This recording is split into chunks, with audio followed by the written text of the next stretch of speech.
Good morning, true crime friends. How y'all doing? Look, the Robert Tellis drama rolls on. This is part 3 of the state of Nevada versus Robert Tellis. Now listen, if you have missed part 1 or part 2 of this series, don't you worry about it. Go on down in the description box of this video and you can find a link to the entire Robert Tellis playlist. Please like this video, subscribe to the channel. Child, let's talk about Mr. Tellis. When last we met, Mr. Tellis was like, everybody in the community thinks I unfortunately unalived that journalist, Jeff. And yes, Jeff wrote scathing true stories about me, which caused me to lose an election. But would I unfortunately unalive him? No, not me. He was blinking real hard. We were like, sir, you got a guilty looking face. I see you over there with the angry Elmer Fudd face. And to me, you look guilty, although you are presumed guilty in a court of law, just not by me. So anyway, Mr. Tellis was like, they have a picture of a dude walking down the street after the crime. And yeah, the dude has a weird lip. And everybody is looking at that picture like, that looks just like Robert Tellis.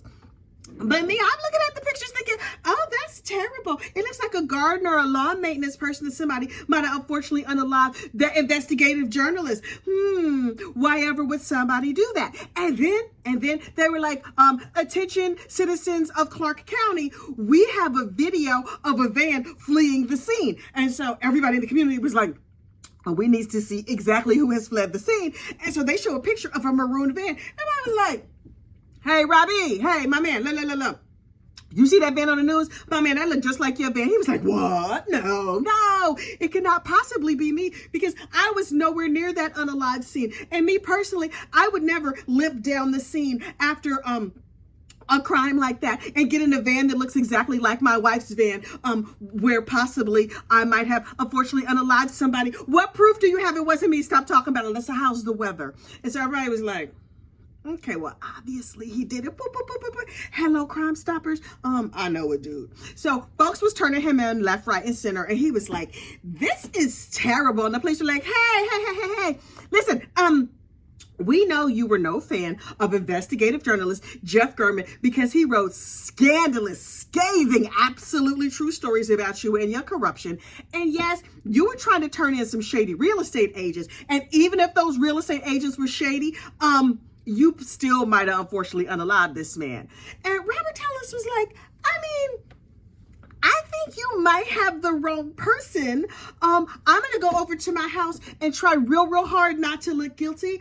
But first, I'm going to try and unfortunately unalive myself because clearly everybody in the entire community is pointing fingers at me just because I look like the assailant and drive a car exactly like the one the assailant was driving. So he went to his house and he laid in the bathtub and he harmed himself in some way. I'm not even entirely certain why. I believe a knife was involved in maybe his wrist. Anyway, so he was in the bathtub trying hard not to make a mess, but his bodily fluids were kind of going all over the place. And the police were like, boop, boop, boop, boop, boop, boop. Hello, Robert, can you come outside and talk? Wait, you're where? You're in the bathtub? Wait, what? They were like, dang, we're gonna need a hostage negotiator because he is doing terrible things there in the house and we have to go and make sure. But they were like, this could be a booby trap. So this is what we're gonna do. First, we're going to send a robot into the house to have a look around, and the robot will have cameras and like a telephone on it or whatever. I am dying to know more information about this life-saving robot. So they send a robot in, and the robot looks around and it's like, okay, first of all, this place is a mess. I can barely get through here. It's hard to see things. And so they were like, sir, speak directly into the robot. The robot can talk back to you. But the robot was like, it's stuff on the floor. I think he's in the bathroom, but I can't go all the way in the bathroom because trash.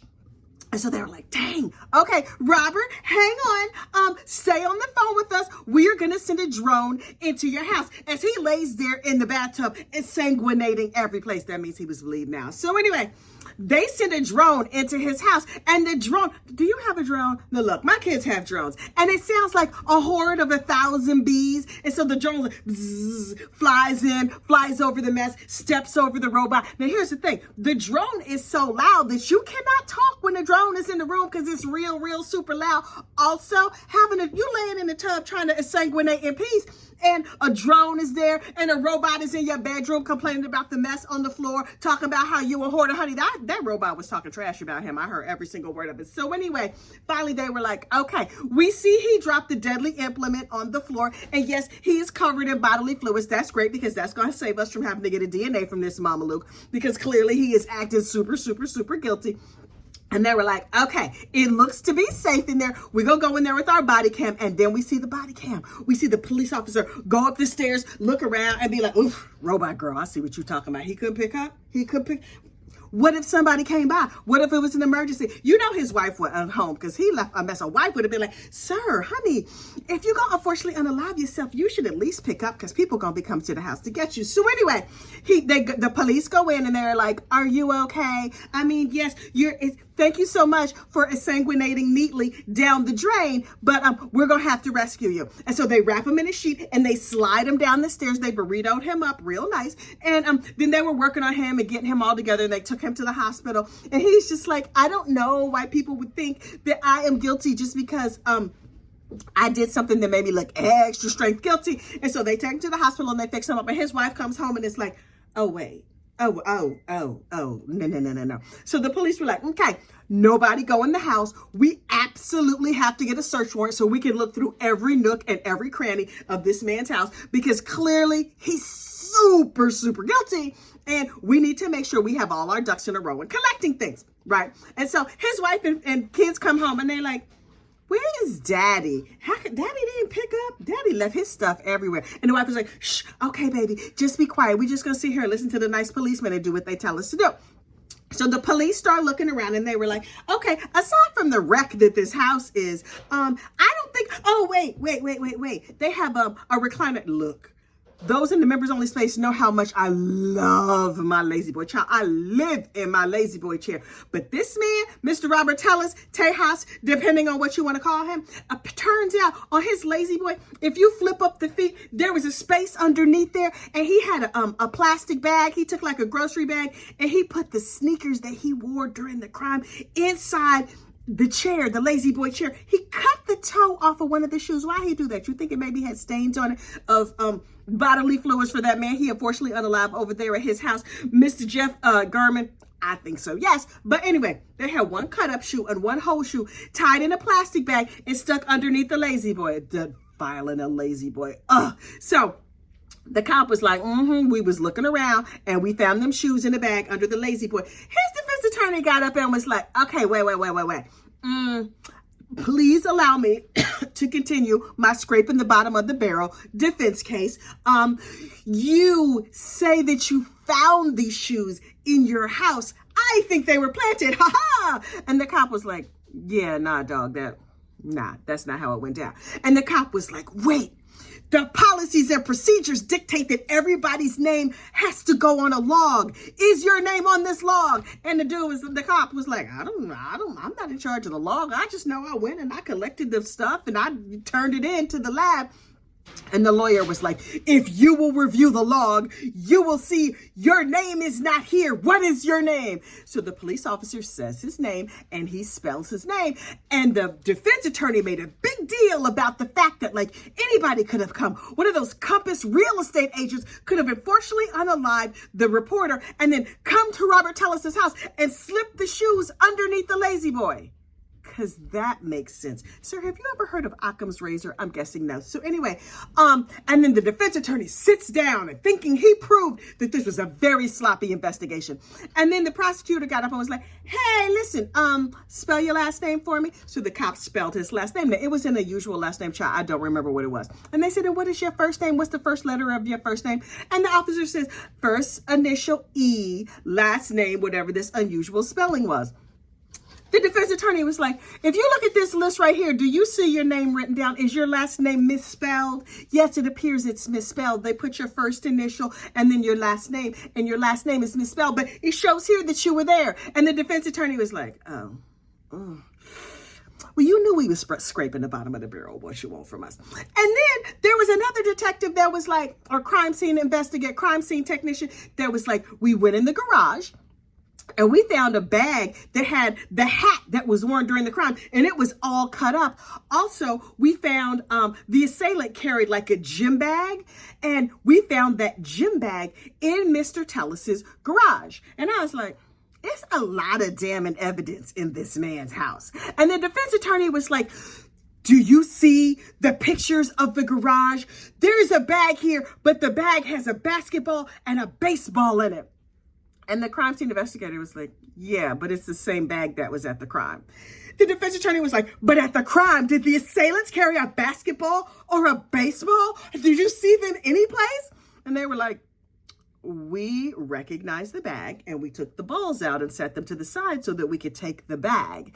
And the defense attorney was like, oh, I was under the impression that if there was no baseball and basketball at the scene of the crime, then there's no way that this particular bag could have been used. And the cop was like, Ryan, let me help you here. Let me help you. See, the way this works is sometimes if people commit crimes, they come home and they try and put things back the way they were. And so Mr. Tellis could have lifted the basketball and put it into the bag to try and disguise the bag. And the defense attorney was like, oh, very good point. I will have to think of some more nonsensical questions to come back to you with. And so please don't go away. Stay tuned. I will be back soon. And everybody was like, this is his defense? Really? Wonder how much time he's going to get. Is it going to be like 25 to life? Is it going to be like an undeterminate sentence? You know, like LWOP, life without the possibility of parole? Because in my head, I was sitting there like, Mama Luke, you going down. I don't know if you think this is going well, but it's really, really not going well for you. And I sincerely, from the very bottom of my heart, hope this man testifies in his own defense, because I am dying to hear his version of what he says happened. And then the most magical thing happened.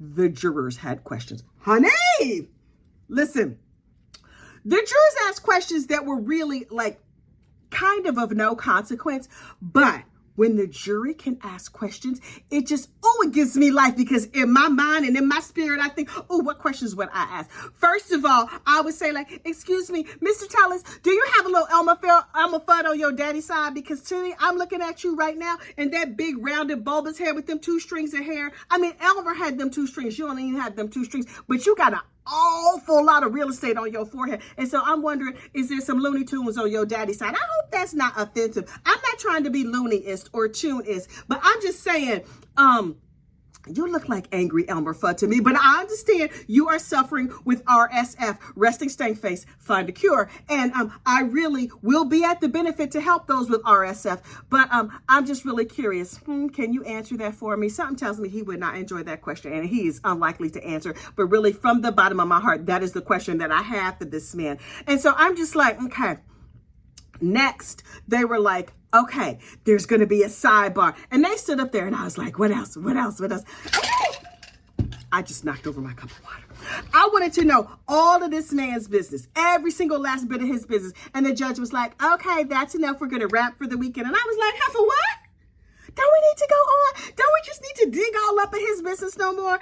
And the judge was really kind and very judge-like. And she was like, I'm going to send you home for the weekend. And then we'll all get together again soon. Blah, blah, blah. And I was like, oh, okay, judge.